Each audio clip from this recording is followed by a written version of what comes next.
बिस्मिल्लाहिर्रहमानिर्रहीम अस्सलाम वालेकुम।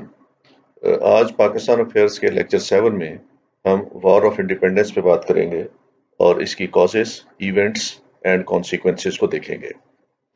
War of independence is an important landmark in the history of subcontinent. This war was fought in 1857 by Indians against the British in order to get rid of their domination. तो basically ये war east India Company के against थी। It was also given the name as Indian Rebellion, Indian Mutiny, as well as Indian Revolt. सब continent के लोग इसको war of independence कहते हैं क्योंकि वो आज़ादी की जंग लड़ रहे थे, जबकि ईस्ट इंडिया कंपनी और ब्रिटिश हिस्टोरियन इसको रिबिलियन का नाम देते हैं, म्यूटनी का नाम देते हैं या इसको रिवोल्ट का नाम देते हैं। It was an extreme effort made by the Indian included people from different strata of society.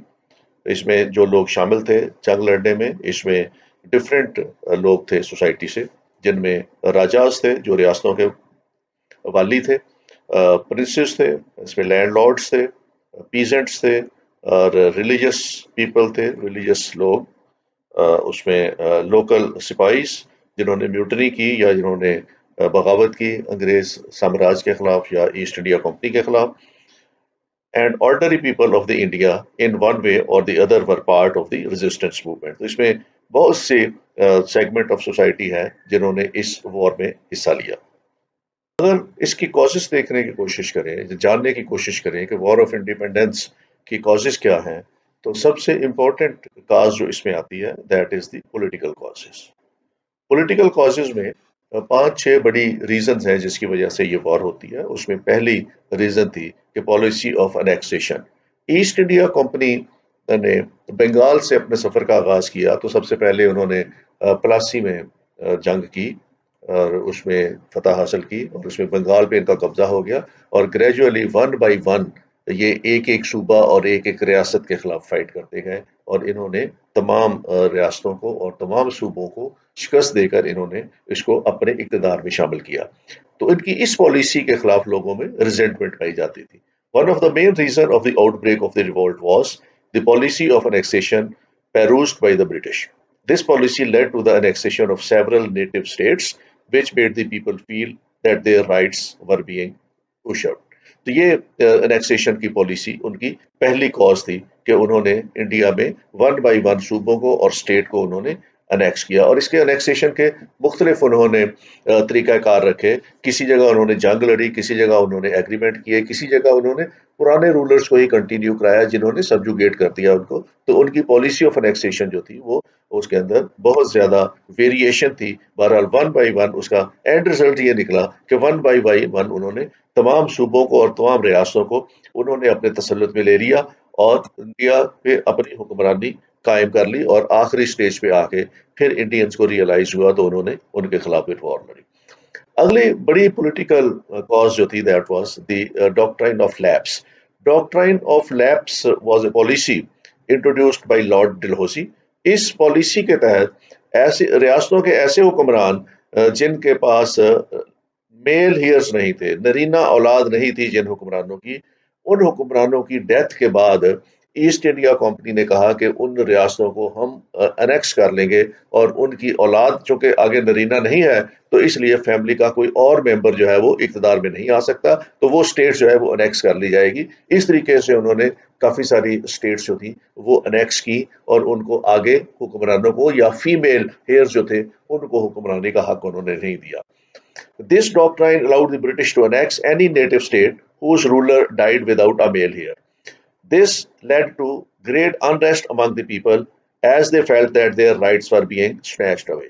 तो इंडिया में तो हक हुक्मरानी उसी फैमिली में चलता था और अगर मेल मेंबर नहीं होता था तो फीमेल मेंबर, और अगर फीमेल मेंबर भी नहीं होता था तो क्वीन जो होती थी वो आगे हुक्मरानी करती थी, लेकिन या उसके जो रिलेटिव्स होते थे रूलर के उनमें से किसी को हुक्मरानी मिल जाता था। तो ईस्ट इंडिया कंपनी ने डॉक्ट्राइन ऑफ लैप्स के तहत लॉर्ड डलहौसी के दौर में ये हक खत्म कर दिया। तो इसमें भी रिजेंटमेंट पाई जाती थी इंडियंस में against the East India company.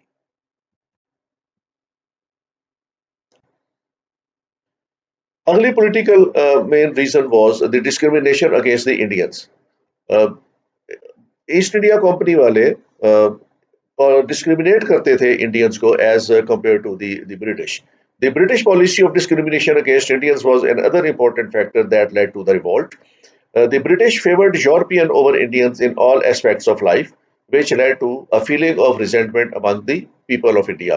उनको पॉलिटिकल डिस्क्रिमिनेशन होता था, रिलीजियस, सोशल, कल्चरल, हर तरह की डिस्क्रिमिनेशन थी और अंग्रेज़ों को प्रेफरेंस दी जाती थी और अंग्रेज़ों के लिए ट्रेन्स अलग थी, ट्रेनों की बोगीज अलग थी, उनके पार्क्स अलग थे और उनमें इंडियंस को जाने की इजाज़त नहीं थी और यहाँ तक कि उनके जो क्लब्स बनाए हुए थे उसमें बाहर उन्होंने बड़े-बड़े बोर्ड लिखवाए होते थे, Indians and dogs are not allowed. तो इस तरीके से वो ह्यूमिलेट करते थे इंडियंस को और उनको अंग्रेज़ों को जो थे ब्रिटिश जो थे नेशनल्स उनको सुपीरियरिटी देते थे और इंडियंस को जो थे उनके फंडामेंटल राइट्स भी डिनाई थे और उनको एक्सेस टू सर्टेन प्लेसेस भी डिनाई थी on the basis of race and sex. तो ये डिस्क्रिमिनेशन अगेंस्ट किया जाता था इंडियंस को. सोशल उसमें काजेज थे इसके वॉर ऑफ इंडिपेंडेंस के और सोशल काजेज में the social policies of the British also played a role in causing the revolt. The policy of introducing Western education and culture led to a feeling of alienation among the people. दो तीन बड़े मैं आपको instance दे सकता हूँ. पहला instance तो ये था कि इन्होंने रिलीजन में इंटरफियर करना शुरू कर दिया और रिलीजन में इंटरफियर करके इन्होंने एक तो जो हिंदुओं का था सती की रस्म को खत्म किया और वो बजा तौर पर इसका क्रेडिट भी लेते हैं लेकिन हिंदुओं के अंदर रिजेंटमेंट पाई जाती थी इस बात के ऊपर. दूसरा इन्होंने विडो रीमैरिज का एक्ट पास किया कि विडो रीमैरिज कर सकती है जबकि हिंदू कल्चर के अंदर और हिंदू रिलीजन के अंदर विडो रीमैरिज का कॉन्सेप्ट नहीं था. इसके बाद इन्होंने चाइल्ड मैरिज को उन्होंने स्ट्रीमलाइन करने की कोशिश की. फिर इन्होंने फैमिली लॉज में तब्दीली की. तो इसमें कुछ ऐसी चीजें थी जो रिलीजन के बेस पे इन्होंने सोशल जो सेटअप इंडिया का पहले से चल रहा था उसके अंदर इन्होंने इंटरफियर करने की कोशिश की और इन्होंने रिलीजन और कल्चर को चेंज करने की कोशिश की और उसको इन्होंने अपने रिक्वायरमेंट के मुताबिक बनाने की कोशिश की. तो इस पे भी रिजेंटमेंट पाई जाती थी लोगों में. तो कुछ लोग कहते हैं कि ये पॉलिसीज ब्रिटिश की जो थी अच्छी थी और ये बेसिक या फंडामेंटल ह्यूमन राइट्स की वायलेशन को रोकने के लिए थी. बहरहाल इंडियंस के अंदर एक रिजेंटमेंट पाई जाती थी कि ईस्ट इंडिया कंपनी उनके कल्चर के अंदर और उनके रिलीजन के अंदर इंटरफेरेंस कर रही है.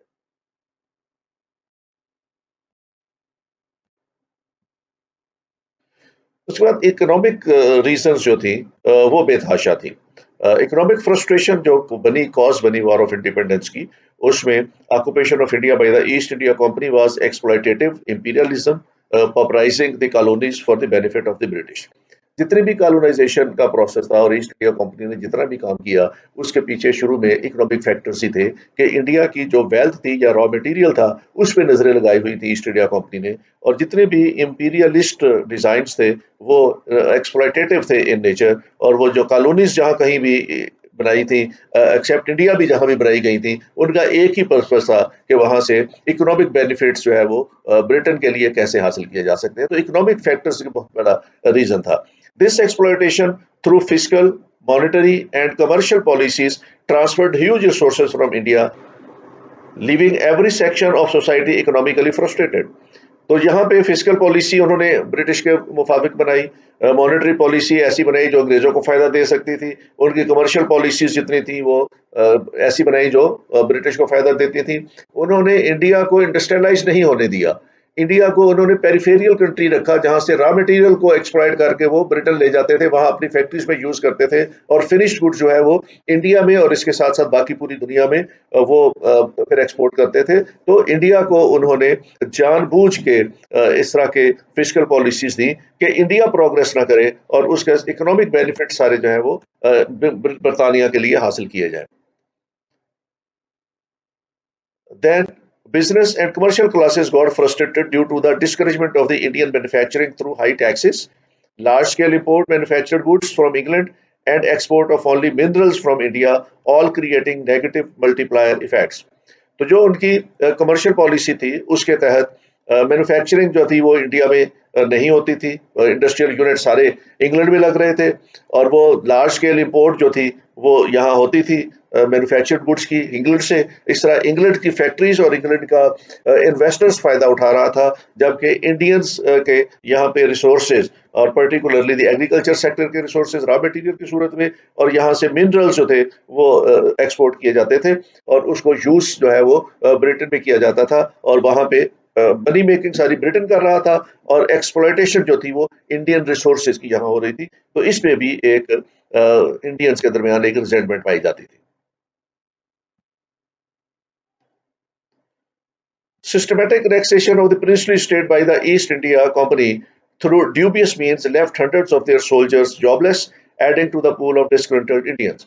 जो जो रियासतें फतह होती गईं और जहाँ पे प्रिंसली स्टेट्स थी, जहाँ पे उन्होंने प्रिंसेस के साथ एग्रीमेंट करके और प्रिंसेस को रूलर बना दिया उनका, वहाँ उन्होंने कंडीशंस लगा दी कि वो रूलर्स सर्टन लेवल तक की आर्मी मेंटेन करेंगे, उससे ज़्यादा आर्मी मेंटेन नहीं करेंगे। और वो इसलिए किया गया था कि ये स्टेट्स किसी वक्त भी ईस्ट इंडिया कंपनी के लिए किसी किस्म का खतरा नहीं बनेगी। तो उसमें बहुत से ऐसे लोग जो वहाँ स्टेट्स की पहले आर्मी में काम करते थे वो सरप्लस हो गए और उनको जॉब्स खत्म हो गई और उस तरह इंडियंस जो थे उनमें बहुत ज़्यादा अनएम्प्लॉयमेंट आ गई। ऐसे लोग जो पहले प्रिंसली स्टेट्स के अंदर फौज में थे वो जॉबलेस हो गए। These were joined by the nobility after the confiscation of their ancestral lands, jagirs on one pretext as the other। ये डिस्ट्रीब्यूटेड लोग जो थे ये ईस्ट इंडिया कंपनी के खिलाफ थे और इनके साथ वो जागीरदार शामिल हो गए जिनकी जागीरें अंग्रेजों ने कॉन्फिस्केट की थी। तो इस तरह एक डिस्ग्रंटल्ड एलिमेंट जो था उसका एक वसी पूल बन गया जो ईस्ट इंडिया कंपनी के खिलाफ था और वो अपॉर्चुनिटी की तलाश में था कि जब उनको अपॉर्चुनिटी मिले तो वो उनके खिलाफ रिवोल्ट करें। अगला जो इसमें इकोनॉमिक फैक्टर्स में था, the acquisition of fresh territory bye the East India company did not improve a lot of the peasants either.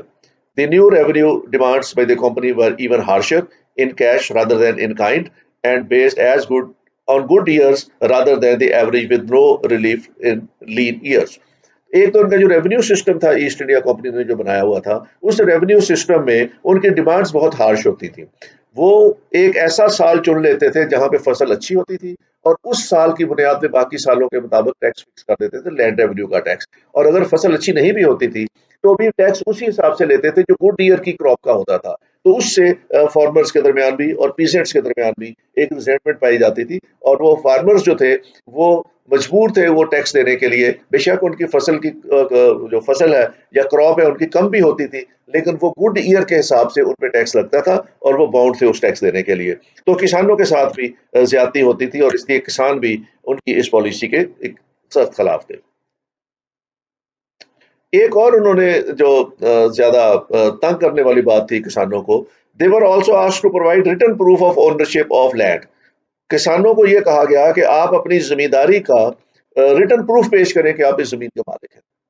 और बाज जागीरें जो थी वो पहले उनको मिली हुई थी और वो जुबानी हुक्म पे मिली हुई थी, उनके लिए कोई ऐसा तहरीरी हुक्म नहीं था। तो लार्जली किसान जो थे इलिटरेट थे, which had always place greater reliance on the fact of possession. वो सिर्फ कब्जे की हद तक उनके पास जमीनें थी, उनके पास दस्तावेजात वगैरह नहीं थी। Then on document are substantiate their claim. वो उनके पास अपना मलकियत के कागजात ना होने की वजह से बहुत सी जमीनें ईस्ट इंडिया कंपनी ने कॉन्फिस्केट कर ली। As a result thousands of petty right holders whose families had received their grants for services rendered to the ruler of the states or the Mughal Darbar were dispossessed। तो बहुत से लोगों की जमीनें सिर्फ इसलिए कॉन्फिस्केट कर ली कि उनको जमीनें जो है वो जुबानी हुक्म में मिली हुई थी और उनके पास कोई मलकियत का तहरीरी हुक्मनामा नहीं था। तो इस तरह एक बहुत बड़ी क्लास थी जिनके साथ ज्यादती की गई और वो भी ईस्ट इंडिया कंपनी के इस रवैये के खिलाफ थे। इसके बाद अगली बड़ी वजह थी that was the military unrest. फौज के अंदर एक अनरेस्ट पाया जाता था against the East India company. British Army was the first and the best institution East India Company had introduced in India. Well trained, well equipped, and well paid Indian soldiers were the vanguard of the British imperialism in the subcontinent. अंग्रेज जब आया तो अपने साथ बहुत कम man power लेके आया और ख़ास तौर पर ये जितनी भी इनकी आर्मी थी, इसमें बहुत कम ऑफिसर्स लेके आया। उन्होंने ज़्यादातर लोग इंडिया से रिक्रूट किए और ये जो रिक्रूट किए, इनको उन्होंने ट्रेनिंग दी, इनको उन्होंने इक्विप किया। ये इंडियंस जो थे उनकी आर्मी में जो सोल्जर्स थे, उन्होंने ग्राउंड वर्क सारा किया, जहाँ पे ईस्ट इंडिया कंपनी को उन्होंने फतूहात लेके दी। लेकिन company changed trading organisation to a ruling elite. शुरू में जब वो ट्रेडर्स थे, तो ट्रेडर्स के तौर पर उन्होंने फौज को सैलरीज उस हिसाब से अच्छी दी। लेकिन जैसे ही उनका रूल चेंज हुआ, रोल चेंज हुआ, वो ट्रेडर से रूलर बन गए, तो फिर the soldiers lost importance over some times. It also adversely affected their loyalty towards the employer. तो जब तक तो वो ट्रेडर थे, तो इंडियन सोल्जर समझते थे कि वो एक ट्रेडिंग कंपनी के साथ काम कर रहे हैं। लेकिन जब वो रूलर बने, उनकी चेंज हो गई, आउटलुक चेंज हो गई टुवर्ड्स द इंडियंस, तो इंडियन सोल्जर्स जो थे, वो भी उनकी लॉयल्टीज पे फर्क आ गया और वो अंग्रेजों के साथ उस हद तक लॉयल नहीं थे जितने उनके अर्ली डेज में थे। तो आखिर में उनको रियलाइज हुआ कि ये उनकी सॉवरेनिटी के ऊपर एक चैलेंज आ रहा है। तो बहुत से फौजी भी उनके खिलाफ हो गए और फौज में जो लोग सोल्जर्स के तौर पर काम कर रहे थे, वो भी ईस्ट इंडिया कंपनी के खिलाफ हो गए और उनमें भी अनरेस्ट पाया जाता था।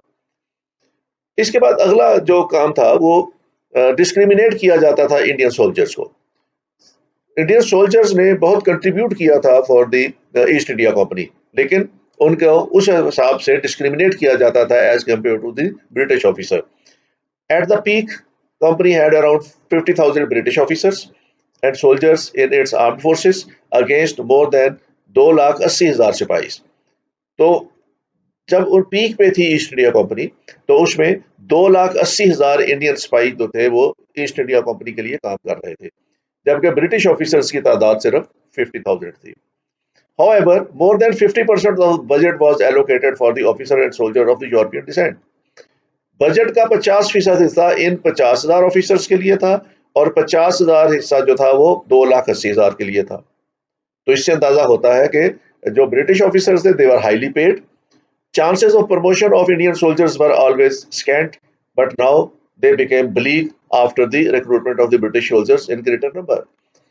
जो अंग्रेज ऑफिसर्स थे, काम करते थे ईस्ट इंडिया कंपनी में, उनको प्रमोशन भी फास्ट दी जाती थी, उनको सैलरी पैकेज भी अच्छा दिया जाता था, उनको मराद भी अच्छी दी जाती थी, उनका लाइफ स्टैंडर्ड भी ज़्यादा बेहतर था।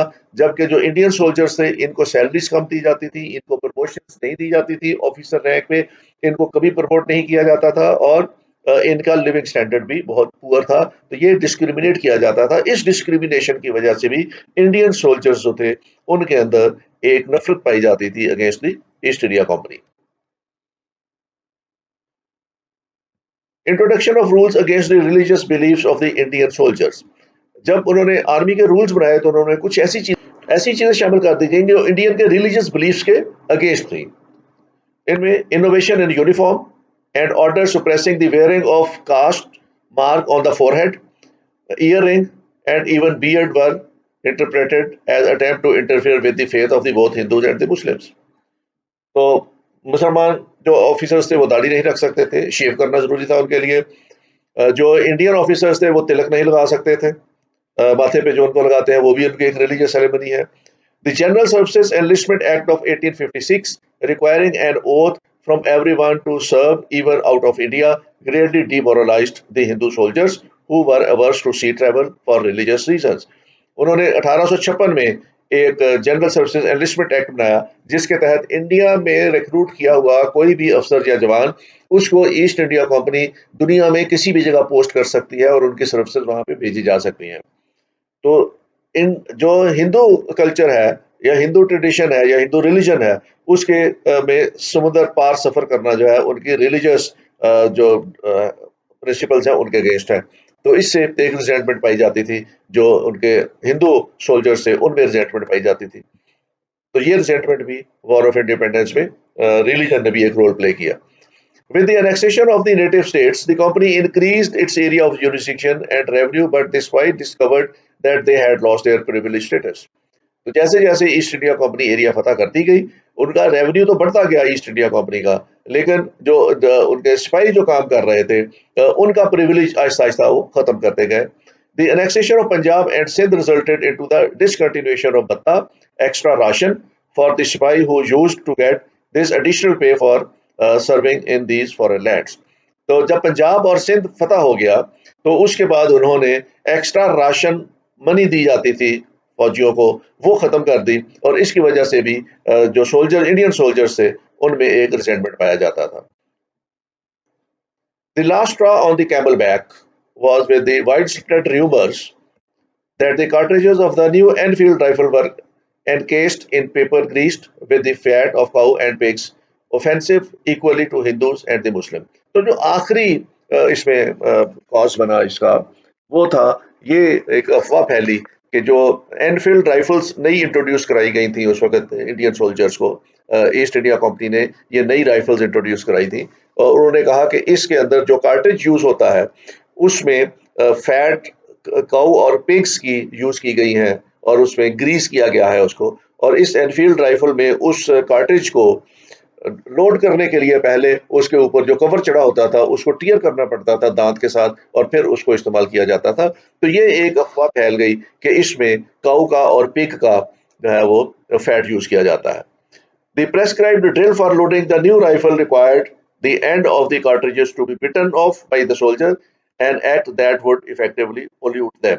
तो ये एक तसर फैल गया कि जब इसको दांत से टीयर किया जाएगा तो उसमें हिंदुओं के लिए काऊ के फैट और मुसलमानों के लिए पिग का फैट, ये इनके इस जो रिलीजियस इंजंक्शंस थे उनके खिलाफ था। तो आखिर में ये एक जो र्यूमर फैली, इसने म्यूटनी जो है उसको इग्नाइट किया। There were certain religious causes also. In a conservative and traditional country like India, religion was the last thing company should have interfered with. There were several sources of this tension. उन्होंने religion के साथ interfere करना शुरू कर दिया।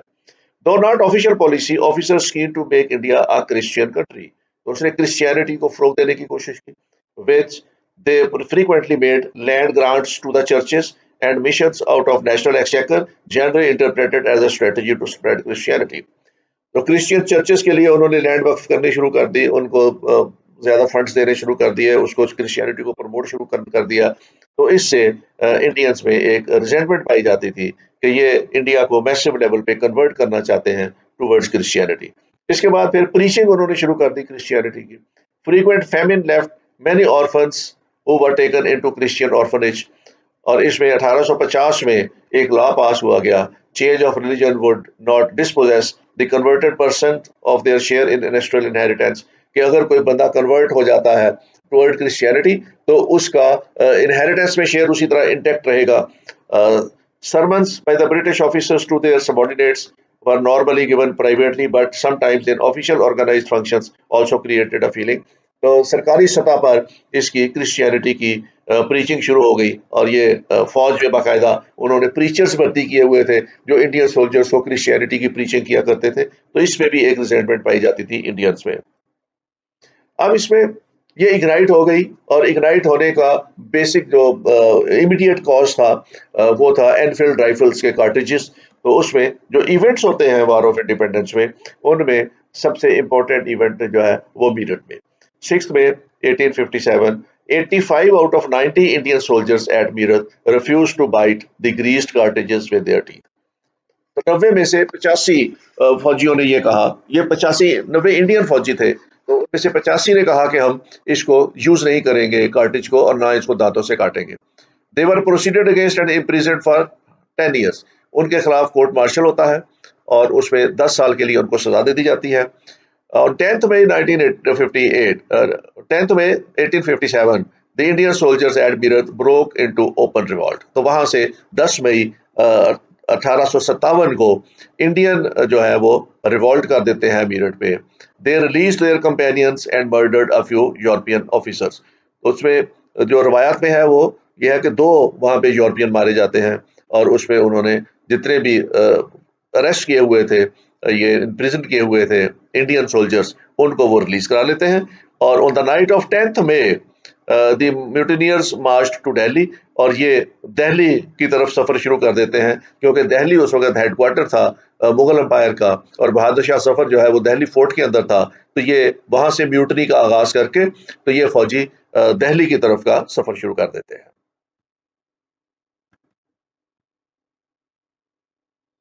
अब दिल्ली पे revolution reached from Meerut to Delhi on 11th May 1857 and Delhi consequently fell into the hands within 2 days.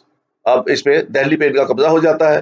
Mughal emperor Bahadur Shah Zafar जो है वो उसको कहते हैं कि ये पूरे इंडिया का एम्परर है और ये नेगेट कर देते हैं ईस्ट इंडिया कंपनी के रूल को। In order to reign Delhi, sir John Lawrence sent a strong British force commander and by John Nicholson. After a long siege of 4 months, the British recovered Delhi in September 1857 AD. तो दिल्ली को 4 माह के जंग के बाद east India company उसको दोबारा दिल्ली पे दोबारा कब्जा कर लेती है।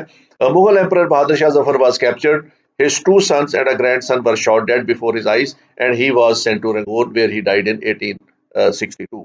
तो इस तरह दिल्ली पे जो म्यूटनी होती है या जो वॉर ऑफ इंडिपेंडेंस होती है उसका खात्मा इस तरह होता है कि दिल्ली फोर्ट पे ईस्ट इंडिया कंपनी का कब्जा हो जाता है और बहादुर शाह जफर अरेस्ट हो जाता है और उसके शहजादे जो है उनको कत्ल कर दिया जाता है। इसके बाद कानपुर में इंसिडेंट होता है। At Kanpur the struggle for independence were led by Nana Sahib. ये Nana Sahib was an effective of the doctrine of lapse. A number of British fell into the hands and killed all the British. General Havelock captured Kanpur after defeating Nana Sahib in a hotly contested battle on June 15, 1857. तो नाना साहब को यहाँ पे शिकस्त हो जाती है और उसमें Nana Sahab fled towards Nepal where he probably died. तो नाना साहब जो है वो नेपाल की तरफ फ्लाइट कर जाते हैं और उसके बाद इनका कुछ अता पता नहीं होता और प्रज्यूम ये किया जाता है कि ये गुमनामी की मौत जो है वो वहां पे नेपाल में इनकी डेथ हो जाती है। तो जो कानपुर में इंसिडेंट होता था वॉर ऑफ इंडिपेंडेंस के सिलसिले में वो भी खत्म हो जाता है। इसके बाद लखनऊ में struggle for independence at Lucknow was led by Nawab Wajid Ali Shah. The chief commissioner Henry Lawrence sought refuge with 1,000 Englishmen and 700 Indian soldiers inside the residency. The Indians did not make any concession and killed most of the Englishmen, including Sir Henry Lawrence. And the उनका काफी नुकसान होता है। General Henry sir Henry Lawrence भी यहाँ पे और उनका इंग्लिश जनरल ओनेल यहाँ पे उसको was killed. Last, the commander in chief General Colin Campbell marched towards Lucknow and captured it after a fierce battle in March 1858. तो इसमें भी जो 58 में ये इसको कब्जा कर लेते हैं। लखनऊ पे भी कब्जा हो जाता है ईस्ट इंडिया कंपनी का। इसके बाद अगला जो यहाँ पे वॉर है वो झांसी और ग्वालियर में है। Rani Lakshmibai of Jhansi was leader of the revolutionaries in central Asia. A fierce battle fought between British General Sir Hugh Ross and the revolutionaries under Lakshmi Bai और 11 जून से 18 जून तक ये लड़ाई होती है और Lakshmi Bai died while fighting in Gwalior on 18th June 1858 at the age of 23। सिर्फ 23 years की एज थी रानी झांसी की लक्ष्मी बाई की। इसने रेजिस्ट किया वहां पे और ये वहां पे रेजिस्ट करते हुए फाइटिंग करते हुए she died while fighting against the British Army। Bihar में जो इवेंट्स होते हैं revolts were led by Kunwar Singh a zamindar of Jagdishpur. He fought the British in Bihar and then joined Nana Sahib forces and then kept various encounters with the English at Awadh and Central India। और 27 April 1858 living behind a glorious record of valour and bravery. तो ये इसकी भी death हो जाती है कंवर सिंह की। तो इसमें वॉर ऑफ इंडिपेंडेंस में इंडियंस नाकाम हो जाते हैं और ईस्ट इंडिया कंपनी प्रिवेल कर जाती है अपना इक़्तिदार बचाने में।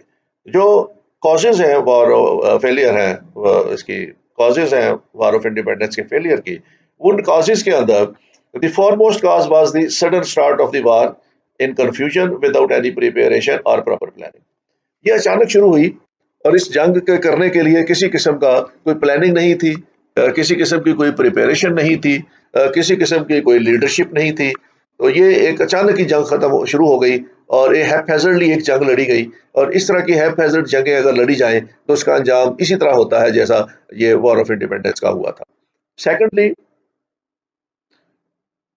since there was an extreme lack of communication and coordination among various groups of freedom fighters who started their uprising according to their own wishes, it became easy for the English troops to curb the revolt in different areas on one by one। एक तो ये organise नहीं थे, इनके पास communication नहीं था, इनके साथ राब्ता नहीं था दूसरों के साथ। राब्ते के तमाम जराए जो थे वो ईस्ट इंडिया कंपनी के पास थे, इनके पास राब्ते का कोई जरिया नहीं था। ये इंडिविजुअली लोगों ने एफर्ट की मुख्तलिफ स्टेशन के ऊपर without any coordination and without any communication with the others. तो इस तरीके से ये आइसोलेटेड अटेम्प्ट्स थी, और आइसोलेटेड अटेम्प्ट्स जो थी वो ईस्ट इंडिया कंपनी ने वन बाय वन उनको टैकल करते रहे, और वन बाय वन उनको उन्होंने सबड्यू कर लिया। तो ये कोई कंबाइंड एफर्ट नहीं थी, और ये इंडिविजुअल लेवल पे मुख्तलिफ लीडर्स मुख्तलिफ स्टेशन के ऊपर अंग्रेजों से जबरदस्त थे। Thirdly, there was no experienced leader among them to lead the Indian soldiers. तो लीडरशिप का फुकदान था, ये लीडरशिप कोई अवेलेबल नहीं थी इनकी। Mughal emperor Bahadur Shah Zafar, the leader, but instead the warfare he was devoted to poetry and was too old and incompetent to lead the revolutionaries. इन्होंने बहादुर शाह जफर को अपना लीडर बनाया, लेकिन बहादुर शाह जफर एक तो ओल्ड एज में था, दूसरा वो इनकॉम्पिटेंट था, तीसरा वो लीड ही नहीं कर सकता था, उसके पास ऐसे वसाइल नहीं थे कि वो इसको लीड कर सकता। तो वो लीडरशिप के बगैर ये सारा कुछ किया गया, और जो लीडरशिप बहादुर शाह जफर की सूरत में अवेलेबल थी, that was not a competent leadership. वो इस तरह के फ्रीडम मूवमेंट को किसी सूरत में भी जो है वो लीड नहीं कर सकती थी, उसके अंदर ये पोटेंशियल नहीं था कि वो लीड कर सके। The British troops, on the other hand, were endowed with extremely competent generals like Edwards and Lawrence. तो जो ब्रिटिश ट्रूप्स थे, उनके पास वेपन भी अच्छा था, उनके पास ट्रेनिंग भी अच्छी थी, उनके पास लीडरशिप भी अच्छी थी, और उनके पास एक बहुत बड़ा मकसद था कॉलोनाइज करना इंडिया को। तो इस तरीके से ये इंडियंस जो थे वो मैच नहीं किया उनके साथ, अंग्रेजों के साथ, और ये शिकस्त खा गए।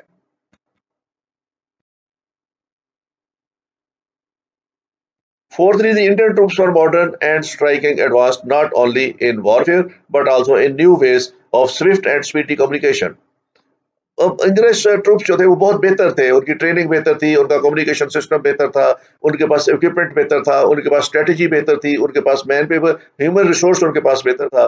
दे didn't have to cross long roads and grounds to deliver the messages और order, but could simply wire it with a few minutes. उनके पास कम्युनिकेशन सिस्टम बहुत अच्छा था, उनके पास इंफॉर्मेशन के चैनल्स बहुत अच्छे थे। The Indians on the other hand were divide of such means, that's why they utterly fail behind and got defeated. तो इंडिया के लोग जो थे, इंडियंस वो किसी भी तरीके से ईस्ट इंडिया कंपनी के आर्मी का मुकाबला नहीं कर सकते थे, उनमें इतनी पोटेंशियल नहीं था कि वो मुकाबला कर सकते।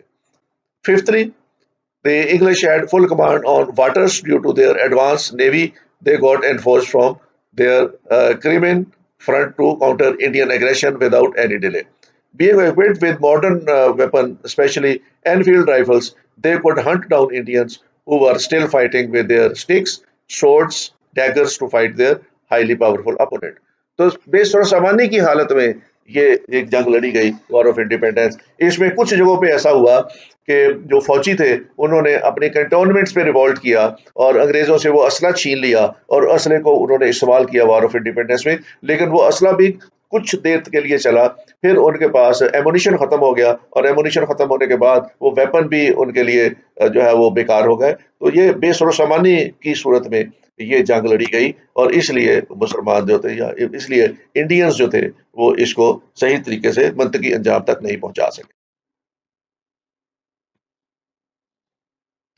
Economic conditions, ugly reason है. The economic condition of the Indian troops also entailed an obvious cause of their defeat.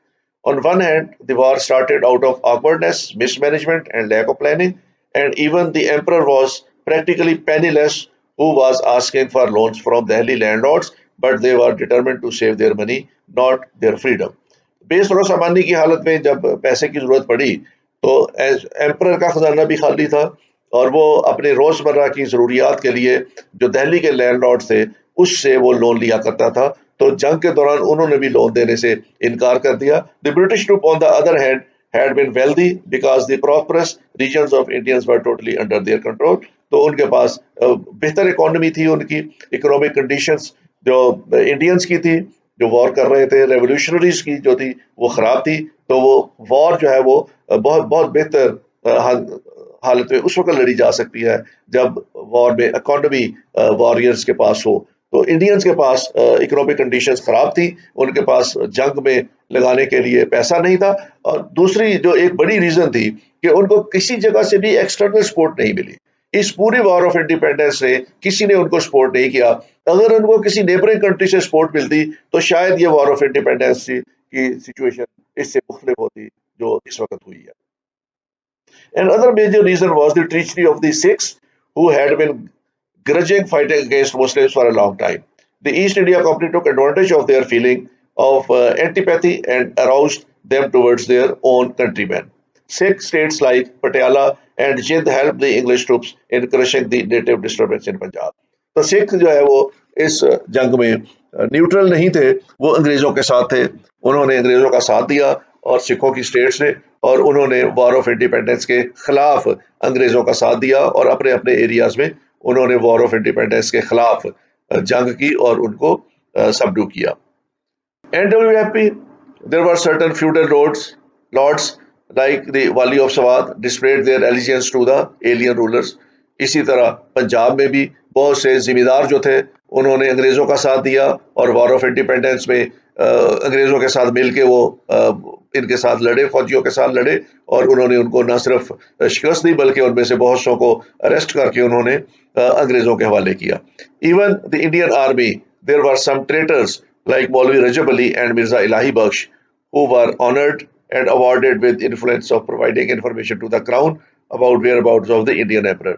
तो बहुत से गद्दार भी थे इंडिया में जिन्होंने जंग में अंग्रेजों को मुखबरी की, और उनको न सिर्फ मुखबरी की बल्कि उनको निशानदेही की और उनको इंफॉर्मेशन प्रोवाइड की अबाउट दी वॉरियर्स, और अंग्रेजों ने जाके फिर वहां अटैक किया और उनको अरेस्ट किया। तो ये गद्दारी थी उन्होंने की, लोकल्स ने की, उसकी वजह से भी वॉर ऑफ इंडिपेंडेंस में शिकस्त का सामना करना पड़ा। इसका आउटकम में an act was introduced in India by the crown in 1858। 1858 में एक एक्ट पास होता है। The act was passed by the British parliament on 2 अगस्त 1958। 2 अगस्त 1958 को ब्रिटिश पार्लियामेंट के अंदर एक एक्ट पास होता है। The rule of British India Company was abolished and the government of India was directly taken over by the Crown with Queen Victoria as the supreme monarch. East India company का इख्तियार India पे ख़त्म कर दिया जाता है और बरतानिया की हुकूमत बराह रास्त इंडिया को अपने कंट्रोल में ले लेती है, और क्राउन जो है विद द क्वीन विक्टोरिया इसका सुप्रीम मोनार्क बन जाता है। तो यहाँ से बरतानिया की हुकूमत शुरू होती है 1858 से। इससे पहले जो कुछ भी होता रहा वो ईस्ट इंडिया कंपनी करती रही। तो 1858 में इस जंग के बाद इंडिया पे बाकायदा अंग्रेज का कब्जा हो जाता है और इंडिया एक ब्रिटेन की कॉलोनी बन जाता है। The crown was empowered to appoint a governor general and the governors of the presidencies. Crown India के लिए एक गवर्नर जनरल का ओहदा क्रिएट करता है, उस पर गवर्नर जनरल लगा देता है, और इसी तरह जो सूबे हैं वहां पे गवर्नर्स लगा दिए जाते हैं। और ब्रिटिश में एक वहां पे महकमा कायम कर दिया जाता है जिसको secretary of state for India कहते हैं। तो ये एक ऑफिस बन जाता है वहां, और उसके साथ एक काउंसिल बन जाती है। तो 1858 के बाद इंडिया का तमाम एडमिनिस्ट्रेशन ब्रिटिश गवर्नमेंट के पास चली जाती है, और उसके लिए वो secretary of state for India important person बन जाता है वहां पे बरतानिया में, और इंडिया में गवर्नर जनरल सबसे अहम ऑफिसर बन जाता है। तो अगला जो 1857 से लेके 1947 तक है, तो ये दो ओहदे बड़े इंपॉर्टेंट हो जाते हैं, एक गवर्नर जनरल ऑफ इंडिया और एक secretary to state for India. तो इससे जरिए फिर बरतानिया जो है वो जितने भी मैनेजमेंट है इंडिया की वो करता है। तो ये था आज का लेक्चर जिसमें हमने कॉजेज देखी वॉर ऑफ इंडिपेंडेंस की, उसके इवेंट देखे और उसका कॉन्सिक्वेंस देखा। Take care, thank you very much, खुदा हाफिज।